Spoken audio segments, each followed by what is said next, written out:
ছাত্রছাত্রীবৃন্দ, আসসালামু আলাইকুম। আশা করি আল্লাহর অশেষ মেহেরবানিতে তোমরা ভালো আছো। আজকে আমরা পদার্থবিজ্ঞানের বল সম্পর্কিত যে গাণিতিক সমস্যা রয়েছে সেই সমস্যাগুলি নিয়ে আমরা আলোচনা করব। আজকের এই পর্যায়ে আমরা ভরবেগের সংরক্ষণশীলতার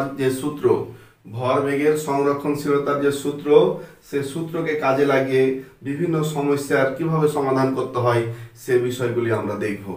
চলো, বোর্ডে আমরা 3টি অঙ্ক লিখে রেখেছি, অঙ্কগুলি আমরা আলোচনা করব এবং এর সকল সমস্যার কিভাবে সমাধান করতে হয় সেগুলি আমরা দেখব।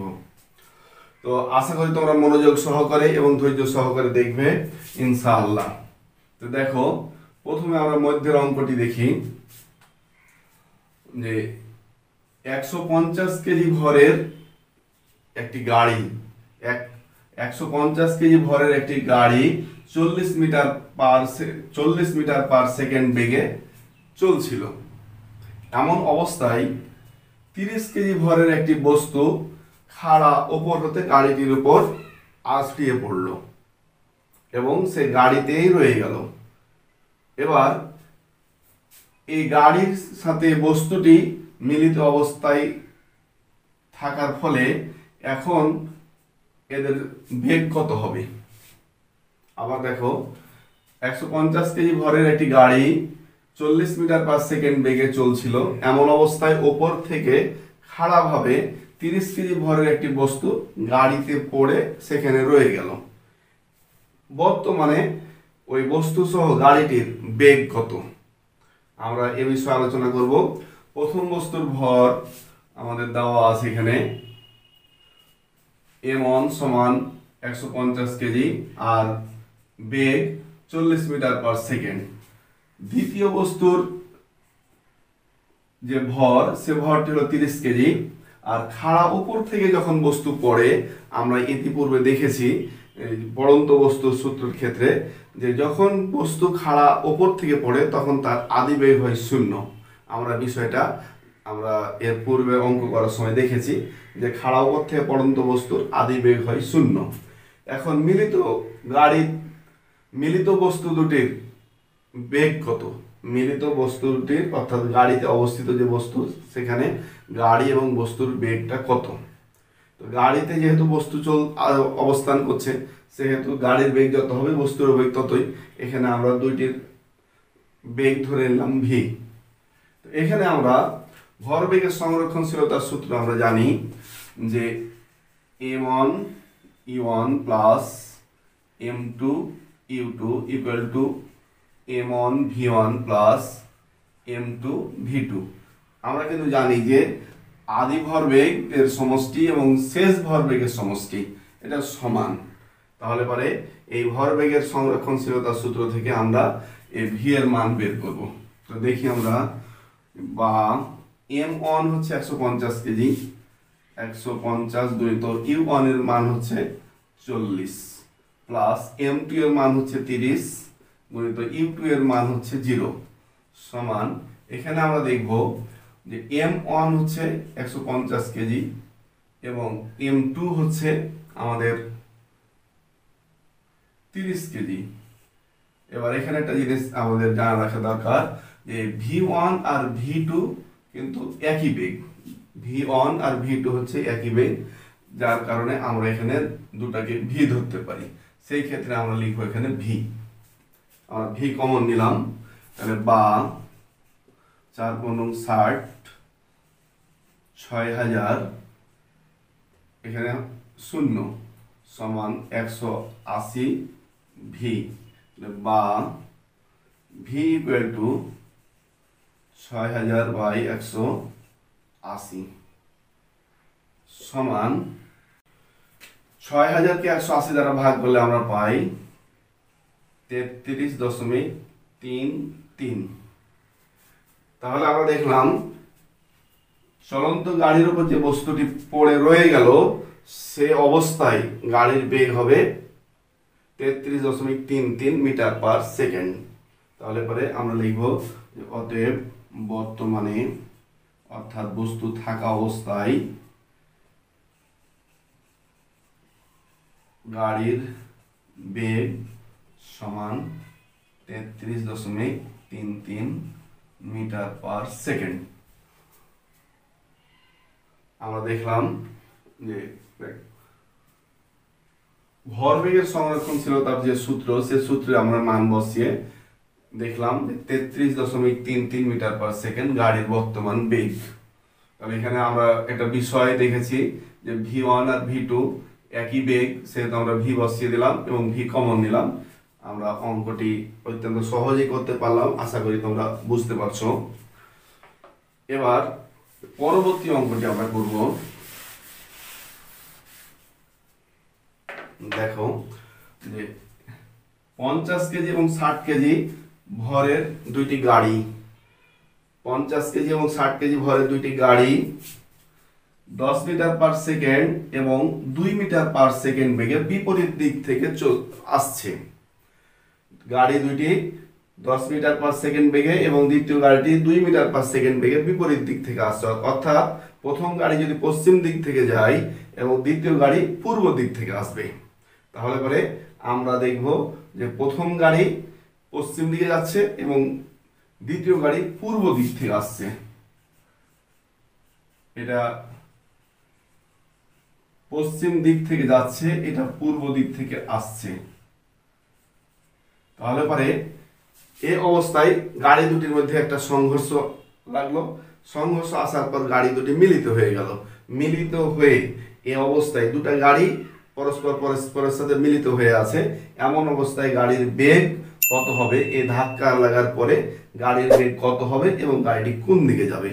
গাড়ি দুটি লাগার পরে হয় পশ্চিম দিকের গাড়ি বা প্রথম গাড়িটি নিয়ে যাবে দ্বিতীয় গাড়ির দিকে, অথবা দ্বিতীয় গাড়িটি নিয়ে যাবে প্রথম গাড়ির দিকে। তা আমরা এই বিষয়ে জানি যে যার ভর বেগ বেশি হয় সেই নিয়ে যায় তার মানে বিপরীত গাড়ির দিকে। তো আমরা এই বিষয়টি নিয়ে অঙ্ক করবো এবার, যে M1 M2 পেয়েছি, E1 U2 পেয়েছি। এবার গাড়ি দুটি যেহেতু মিলিত হয়ে যাবে, সেহেতু প্রথম গাড়ির বেগ শেষ বেগ ভি এবং দ্বিতীয় গাড়ির শেষ বেগ ভি। এই ক্ষেত্রে আমরা ভরবেগের সংরক্ষণশীলতার সূত্র ব্যবহার করব। আমরা দেখি যে আমরা জানি M1 E1 plus M2 U2 equal to M1 plus M2 into V. আমরা পূর্বের অঙ্কেও এভাবে লিখতে পারতাম, কিন্তু দেখানোর জন্য আমি বিষয়টাও লিখেছিলাম। তোমরা এভাবে অঙ্কটি করতে পারো। তাহলে এখানেও ভি এখানেও ভি আমরা কমন নিয়ে নিলাম একসাথে। এবার মান বসাবো M1 U1, তাহলে পরে 50 গুণিত 10 যোগ এখানে দ্বিতীয় গাড়ি 60 গুণিত -2। এখানে মাইনাস বসানোর কারণ হলো বিপরীত দিক থেকে আসছে, তাই আমরা মাইনাস বসালাম। দ্বিতীয় গাড়িটিকে আমরা বিপরীত দিক থেকে আসছে তাই মাইনাস বসালাম আমরা U2 এর ক্ষেত্রে। সমান 50 যোগ 60 ভি বা 500 বিয়োগ 6 দুগুণে 12 120 সমান হলো 110 ভি বা 380 সমান 110 ভি বা ভি ইকুয়াল টু 380 বাই 110, 3.45। তো যাই হোক, আমরা দেখলাম যে মিলিত গাড়ি দুটির বেগ হচ্ছে 3.45 মিটার পার সেকেন্ড। তাহলে পরে আমরা ভরবেগের সংরক্ষণশীলতার সূত্রটি ব্যবহার করে আমরা মিলিত গাড়ি দুটির বেগ পেলাম। এবং প্রথম গাড়ির ভরবেগ আমরা দেখব। প্রথম গাড়ির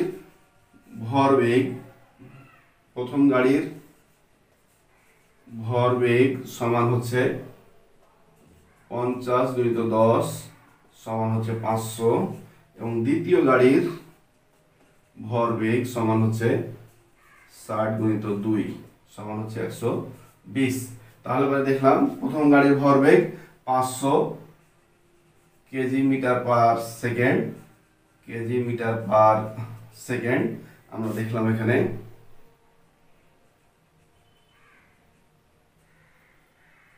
আচ্ছা, তাহলে দেখছি আমরা স্পষ্টভাবে প্রথম গাড়ির ভরবেগ বেশি, তাই প্রথম গাড়ি যেদিকে চলছিল মিলিত গাড়ি দুটো ঠিক একই দিকে যাবে।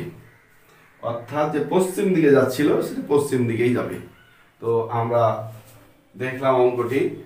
এবার আরেকটি কথা আমরা বলবো যে এখানে এই সূত্র ব্যবহার করে অনেক সময় প্রথম গাড়ির আদিবেগ চাইতে পারে, বা প্রথম গাড়ির ভর, বা দ্বিতীয় গাড়ির আদিবেগ, দ্বিতীয় গাড়ির ভর, বা আরো কিছু এখানে প্রশ্ন করতে পারে। আমরা যাই প্রশ্ন করুক না কেন, আমরা এভাবে সমীকরণটি লেখার পরে যেটার মান চাইবে সেটা বাম দিকে লিখবো, বাদ বাকিগুলোকে ডান দিকে বসাবো, মান বসিয়ে নিয়ম অনুসারে হিসাব নিকাশ করবো। তাহলে পরে আমরা ইনশাল্লাহ অঙ্কগুলির সমাধান পেয়ে যাব। চলো আমরা উপরের অঙ্কটি দেখি। 2 কেজি ভরের একটি বন্দুক হতে 1 কিলোমিটার পার সেকেন্ড বেগে 10 গ্রাম ভরের একটি গুলি ছোড়া হলো, বন্দুকের পশ্চাৎ বেগ কত? তো এ ধরনের অঙ্ক করার সময় আমরা প্রথমত যে বিষয়টা দেখব যে ভরবেগের সংরক্ষণশীলতার যে সূত্র রয়েছে সে সূত্রের মাধ্যমে এদের সমাধান করা হয়।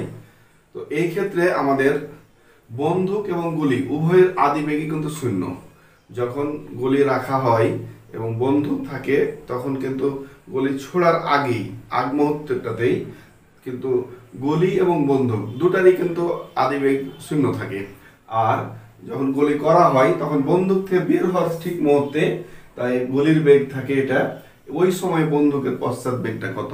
অর্থাৎ যখন গুলি করা হয় তখন আমরা যে বন্দুক দিয়ে গুলি করি সেটা গুলির সামনের দিকে যখন চলে বের হয়ে যায় তখন বন্দুক কিন্তু এটা নিয়ম অনুসারে পিছনের দিকে ধাক্কা মারে। আমরা দেখব যে এই ধাক্কাটা কি পশ্চাৎ বেগ বলছি, যে কত বেগে সে ধাক্কা দিবে। এই পরিস্থিতিতে আমরা এই ভরবেগের সংরক্ষণশীলতার সূত্রের মাধ্যমে এই বিষয়টা আমরা সমাধান করব। তো দেখো যে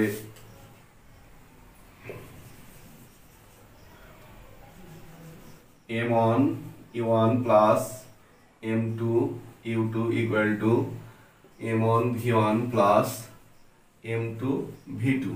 এখানে m1 বলতে আমরা বুঝবো বন্দুকের ভর, আর m2 বুঝবো গুলির ভর। তাহলে m1 বন্দুক মানে সমস্ত 1 এর ক্ষেত্রগুলো হচ্ছে বন্দুকের, আর সমস্ত 2 এর ক্ষেত্রগুলো হচ্ছে গুলির। অর্থাৎ প্রথম বস্তু হিসাবে আমরা ধরবো বন্দুককে, দ্বিতীয় বস্তু হিসাবে ধরবো আমরা গুলিকে। তাহলে এই ক্ষেত্রে আমরা বন্দুকের ভর 2 কেজি বা 2 গুণিত u1 0 প্লাস এখানে আমরা পাবো গুলির ভর। গুলির ভর m2 সমান আমরা বের করবো 10 গ্রাম সমান 10/1000 কেজি। আমাদের কেজি করতে হবে 1000 দিয়ে ভাগ করে 0.01 কেজি। আমাদের ফিজিক্সে যেভাবে অঙ্ক করতে হয় সেভাবে ডান দিকে আমরা বাংলা লিখে এভাবে হিসাবগুলো করব। আমি শর্টকাটে তোমাদেরকে করাচ্ছি। তো দেখো 0.01 গুণিত 0 সমান m1 2 গুণিত v1। v1 এর মান অর্থাৎ বন্দুকের পশ্চাৎ বেগ, v1 হচ্ছে বন্দুকের পশ্চাৎ বেগ কত, প্লাস m2 হচ্ছে 0.01 গুণিত v2 এর মান আমরা জানি v2 equal to 1 kilometre per second সমান 10 কিউব মিটার পার সেকেন্ড। অর্থাৎ এখানে হচ্ছে 1000, 1 কিলোমিটার সমান 1000 মিটার আমরা জানি। তাহলে পরে এখানে 1000 হবে। তাহলে পরে দেখবো আমরা বাম দিকে সম্পূর্ণটাই 0 equal to twice v1 plus এখানে দশমিকের পর 1 2 ঘর, আর এখানে আছে 3টা শূন্য, তাহলে 2টা শূন্য আর দশমিকের এটা বাদ যাবে, তাহলে থাকবে 10। তাহলে আমরা পাবো 10। ভালো করে দেখো, এত গুণিত এত, তাহলে 1000 2 ঘর পরে দশমিক বসবে 1 2, তাহলে পরে আমরা পাবো 10 বা twice v1 minus twice v1 সমান হলো 10 বা v1 equal to 10/-2 equal to -5। তাহলে পরে আমরা দেখছি যে বন্দুকের যে বেগ সে বেগটা হচ্ছে -5, অর্থাৎ মাইনাস দ্বারা পশ্চাৎ বোঝায় বা পিছনের দিক, বা গলি যেদিকে চলছে তার উল্টা দিক। তাহলে পরে গলি যেদিকে চলছে তার উল্টা দিকে আমরা পেলাম মান, অর্থাৎ বন্দুকের পশ্চাৎ বেগ হবে 5। বন্দুকের পশ্চাৎ বেগ হচ্ছে 5 মিটার পার সেকেন্ড। তাহলে পরে আমরা দেখলাম যে বন্দুকের ক্ষেত্রে যে গুলি ছোড়া হয় সে ধরনের অঙ্কের ক্ষেত্রে আমরা আদিবেগ পাবো। বন্দুক এবং গুলি উভয়েরই আদিবেগ হচ্ছে 0। তাহলে আমরা বিষয়টা বুঝতে পারলাম। এটি আরেকটি ছোট্ট সূত্রের মাধ্যমে এটি প্রকাশ করা যায়। দেখো, বন্দুকের ক্ষেত্রে বিভিন্ন বইয়ে সূত্রটি দেওয়া থাকে যে এম ভি, বড় হাতের এম বড় হাতের ভি মাইনাস এম ভি। এটা হলো বন্দুক আর এটা হলো গুলি। বন্দুকের ক্ষেত্রে আমরা দেখবো যে বা 2 into v equal to minus m এর মান হচ্ছে 0.01 আর ভি এর মান হচ্ছে 10 কিউব। তাহলে বা V equal to minus 10/2 equal to minus 5। এই সূত্রটা বন্দুকের ক্ষেত্রে ব্যবহার করা হয় বিভিন্ন বইয়ে। আমরা এটা কিভাবে পেতে পারি, যে বাম দিক যেহেতু 0 থাকছে, আদি ভরবেগ এটা 0, আর এখানে m1 v1 plus m2 v2। তাহলে পরে আমরা দেখছি যে এখানে যদি আমরা বড় হাতে ধরে নিই বন্দুকটাকে, তাহলে পরে আমরা পাবো mv ইকুয়াল টু, এটা যখন একদিকে অন্য দিকে চলে আসবে তখন মাইনাস mv, অর্থাৎ গুলির ক্ষেত্রে। তা আমরা এই সূত্রটাকে থেকে এই সূত্রটা তৈরি করা হয়। তো এই সূত্রটা অনেক বই ব্যবহার করা আছে, তোমরা প্রয়োজনে সূত্রটা ব্যবহার করতে পারো। তবে তোমাদের নিজ নিজ শিক্ষক এটা কতটুকু সাপোর্ট করবে আমি বলতে পারছি না। তো আমরা দেখলাম অঙ্কগুলি। আমরা এখানে আরেকটি সূত্র দেখব, m v minus m u equal to F t, অর্থাৎ ভরবেগের পরিবর্তন। এটা কিভাবে হয় দেখো, যে কোনো একটা বস্তুর ভরবেগের পরিবর্তন কতটুকু, সেটা প্রযুক্ত বল এবং প্রযুক্ত সময় কতক্ষণ ধরে বলটা প্রয়োগ করা হয়েছে সেই জিনিসটা দেখে আমরা বলতে পারো 50 ভরবেগ কেজি মিটার পার সেকেন্ড। দেখো এখানে সূত্রটা কিভাবে আসে আমরা দেখবো এখন। এম যদি কমন নিই তাহলে ভি মাইনাস ইউ, আর এটি চলে আসবে আমাদের এখানে সমান এফ। তাহলে বা এম ভরবেগের পরিবর্তনের হার সমান ত্বরণ, তাহলে এটা সমান এফ। অতএব এফ সমান এম এ থেকে আমরা সূত্রটা পেতে পারি যে ভরবেগের পরিবর্তন কতটুকু। ভরবেগের পরিবর্তন হচ্ছে এফটি। কোনো বস্তুর উপর যদি 10 নিউটন বল প্রয়োগ করা হয় 5 সেকেন্ড ধরে, তবে ভরবেগের পরিবর্তন কতটুকু হবে। তাহলে আমরা এই সূত্র ব্যবহার করে অঙ্কটা বের করতে পারি। আশা করি অঙ্কগুলি তোমরা বুঝতে পারছো। যে আমরা বেশ কয়েকটা অঙ্ক করলাম, তোমরা তোমাদের বই থেকে, গাইড থেকে অথবা টেস্ট পেপার থেকে যেখান থেকে পাও এই ধরনের অঙ্কগুলি তোমরা কালেকশন করবে এবং এই নিয়ম অনুসারে তোমরা প্র্যাকটিস করবে। ইনশাআল্লাহ তোমাদের কোনো সমস্যা হবে না। তোমরা আশা করি প্র্যাকটিসের মাধ্যমে বিষয়গুলো মনে রাখার চেষ্টা করবে। তো সবাই ভালো থাকো, ধন্যবাদ, আসসালামু আলাইকুম।